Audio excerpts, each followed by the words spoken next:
4ની ચાવી આપણે આની આગળ 2 અને 3ની ચાવી જોઈએ કે કોઈ પણ સંખ્યા તમને આપેલી હોય તો કેવી રીતે એનો ભાગ ચલાવવો આવે. જો તમે રોજ આની પ્રેક્ટિસ કરશો અથવા તો આજુબાજુ તમારા મિત્રોની સાથે ચર્ચા કરશો તો તમને એ ઇઝીલી ખબર પડી જશે. 4ની ચાવી શું જોઈએ તો કે જે સંખ્યાનો કોઈ પણ સંખ્યા તમને આપેલી હોય જે સંખ્યાના એકમ અને દશકના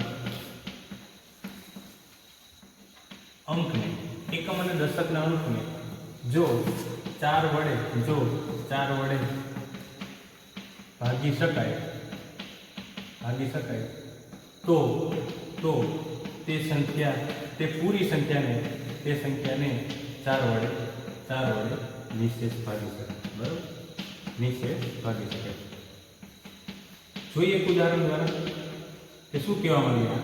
તો તમને કોઈ પણ એક સંખ્યા આપેલી હોય, ધારો કે કોઈ એક સંખ્યા છે જેમ કે 642 સંખ્યા આપેલી છે 642.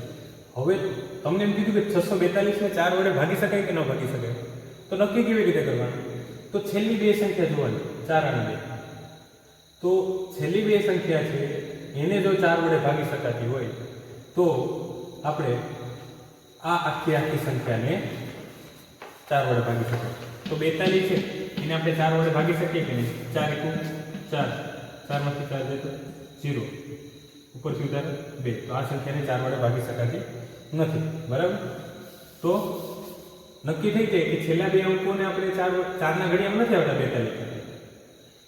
તો હવે આપણે એ સંખ્યાને 4 વડે ભાગી શકાય નહીં. એક ઉદાહરણ આપણે વધારે એક ઉદાહરણ લઈએ.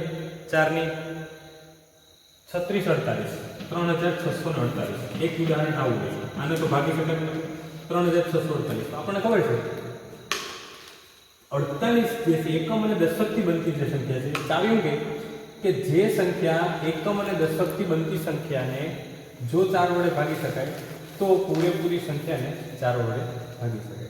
તો 48 થી આપણને ખબર છે કે 4 વડે ભાગી શકાય. કેટલાના ઘડિયામાં આવે તો 12 નો ઘડિયો બોલ. 12 × 12, 12 × 2, 24, 12 × 3, 36, 12 × 4, 48. તો 12 ને આ 12 વડે ભાગ એટલે 4 વડે ભાગી શકાય છે 48. એનો મતલબ એવું છે કે આખી સંખ્યાને 4 વડે ભાગી શકાય છે.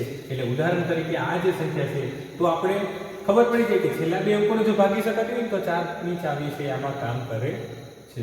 બરાબર, જેમ કે 112 છે તો 4ના ઘડિયામાં ક્યાંય 12 આવે? તો કે હા, 4 તેરી 12.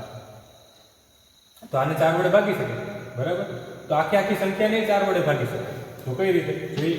112 4 વડે ભાગીએ 4 × 2 = 8, 4 તેરી 12, 4 × 2 = 8. 11 માંથી 8 જાય તો 8, 9, 10 અને 11, 3 ઉપરથી ઉતારે 2, 8, 4, 8, 32 થઈ ગઈ. તો આવી રીતે 28, 4, 112. તો 4ની ચાવી પણ આપણે આઈડિયા આવી ગયો. હવે આપણે એક ચાવી લેવાની છે 5ની ચાવી. બરાબર, આના પછી 5ની ચાવી છે તો એ પણ ધ્યાન આપજો. 5ની ચાવીની અંદર શું છે? તો 5ની ચાવી તો કે જે સંખ્યાનો એકમનો અંક કેવો હોય કે 0 અથવા 5 હોય, 0 અથવા 5 હોય તે સંખ્યાને આપણે શું કરી શકીએ? તો કે તે સંખ્યાને 5 વડે ભાગી શકાય છે. 5 વડે ભાગી શકાય. એવા ઘણા બધા ઉદાહરણ છે. 5 વડે નિશેષ ભાગી શકાય અથવા ભાગી શકાય. કેવા ઉદાહરણ છે? ઉદાહરણ લઈએ આપણે. ઉદાહરણ તરીકે તમને કોઈ એક સંખ્યા આપેલી છે જેમ કે 525 અથવા 525 સંખ્યા આપેલી છે તો તમને કઈ રીતે ખબર પડે કે આને ભાગી શકાય 5 વડે કે નહીં? તો છેલ્લો અંક જોઈ લેવાનો. કયો અંક? છેલ્લો અંક જોઈ લેવાનો. છેલ્લા અંક છે 0 અથવા 5 હોય ને તો આ સંખ્યાને 5 વડે ભાગી શકાય છે. તો આપણને ખબર છે કે આનો અંક છેલ્લો અંક છે ને 0 અથવા 5. બીજો કોઈ પણ જોઈ લે 115 તો છેલ્લો અંક કેટલો છે? 5.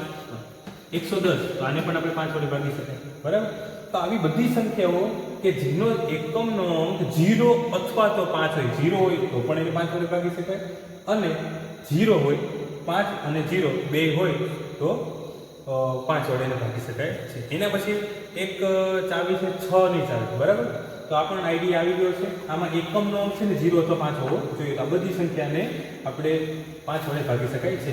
હવે 6 ની ચાવી જોઈ લઈએ. 6 ની ચાવી શું કહે છે? 6 ની ચાવી તો જે સંખ્યા, કોઈ પણ એવી સંખ્યા કે જે સંખ્યાને 2 અને 3 વડે ભાગી શકાય, 2 અને 3 વડે ભાગી શકાય તેવી સંખ્યાને 6 વડે નિશેષ ભાગી શકાય. 6 વડે નિશેષ ભાગી શકાય. કેવી રીતે? તો જોઈએ કોઈ એક સંખ્યા દ્વારા ઉદાહરણ સમજીએ. તો કે તમને 66 આપેલા છે. ઉદાહરણ તરીકે એક સંખ્યા. હવે આની 6 ની ચાવી વડે આને ભાગી શકાય કે ન ભાગી શકાય? તો કે જે સંખ્યાને 2 અને 3 વડે ભાગી શકાય, બરાબર, તો આને 2 વડે પણ ભાગી શકાય અને 3 વડે પણ ભાગી શકાય. જો 2 વડે પણ આને ભાગી શકાય તો જ આખી સંખ્યાને આપણે 6 વડે ભાગી શકાય છે. એક ઉદાહરણ લઈએ, મોટી રકમવાળું ઉદાહરણ લઈએ તો 35 12. હવે શું કીધું કે કોઈ પણ એક સંખ્યા, ઉદાહરણ તરીકે એક સંખ્યા તમને આપેલી છે, કે આ સંખ્યાને તમે 6 વડે ભાગી શકો કે નહીં, તો નક્કી કેવી રીતે કરવાનું?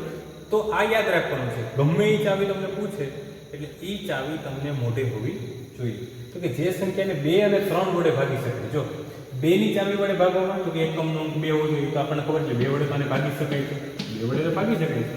પણ 3 વડે ભાગવા માટે બધાય અંકોનો સરવાળો છે એ કેવો થવો જોઈએ? તો બધાય અંકોનો સરવાળો છે ને એ 3 ના ઘડિયામાં અથવા 3 ના ગુણાકારમાં આવવો જોઈએ. તો બધાય અંકોનો સરવાળો કરીએ 3 વત્તા 3 ની ચાવી 3 વત્તા 5 વત્તા 1 વત્તા 2, તો બધાયનો સરવાળો કરીએ તો 5 ને 3 8, 8 ને 1 9, 9 10 ને 11. તો 11 આવે, 5 ને 3 8, 9 10 ને 11. તો 11 છે એ 3 ના ઘડિયામાં કે 3 નો ગુણક છે નહીં, એટલે આ સંખ્યાને આપણે ભાગી શકાય નહીં 6 વડે, બરાબર. તો જે સંખ્યા એવી સંખ્યા છે કે જેને 2 અને 3 વડે ભાગી શકાતી હોય એવી જ સંખ્યાને આપણે 6 વડે ભાગી શકાય છે, બરાબર. હવે આનો ઉપયોગ તમારે દાખલામાં આવશે. આ બહુ મહત્વનો ટોપિક છે તમારા માટે. જો તમે આ નહીં શીખો તો તમને આના પછીના જે MCQ પૂછાવાના છે, અંકગણિતનો લગતો ટોપિક છે, ચાવીઓનો લગતો ટોપિક છે, કોઈ ભાગાકારની ક્રિયાવાળા દાખલા છે, ભાજ્ય, ભાજક, ગુણનફળ, ભાગફળ, એવા જે દાખલા છે એ તમને નહીં જ આવડે. એટલા માટે ગમે તેમ કરી અને શીખી લેવાનું છે. જો આ નહીં શીખો તમે તો પછી પરીક્ષાની અંદર તમારે દાખલો ગણવામાં બહુ જ વાર લાગશે. 1 મિનિટની અંદર તમારો એક પ્રશ્ન ક્લિયર થઈ જવો જોઈએ. હું તો કહું અડધી મિનિટની અંદર તમારો પ્રશ્ન છે એ કમ્પ્લીટ થઈ જવો જોઈએ. જો અડધી મિનિટની અંદર એ કમ્પ્લીટ થઈ જશે તો જ તમે આગળ તમારું પેપર છે એ કલાકની અંદર પૂરું કરી શકશો. અને કલાકમાં 150 માર્કના પેપરમાંથી જો તમે 130-40 માર્ક લાવી શકતા હોય તો જ તમે આગળ બધાની કોમ્પિટિશનમાં ટકી શકશો. બાકી 150 માર્કમાંથી 100 માર્ક તો આખા ગામને આવે, આખું ગુજરાત પરીક્ષા દેતું હોય. પરંતુ તમારે 150 માંથી 150 માંથી 140 માર્ક છે, 145 માર્ક છે, 148 માર્ક છે, એવા માર્ક આવે તો તમારું મેરિટ લિસ્ટમાં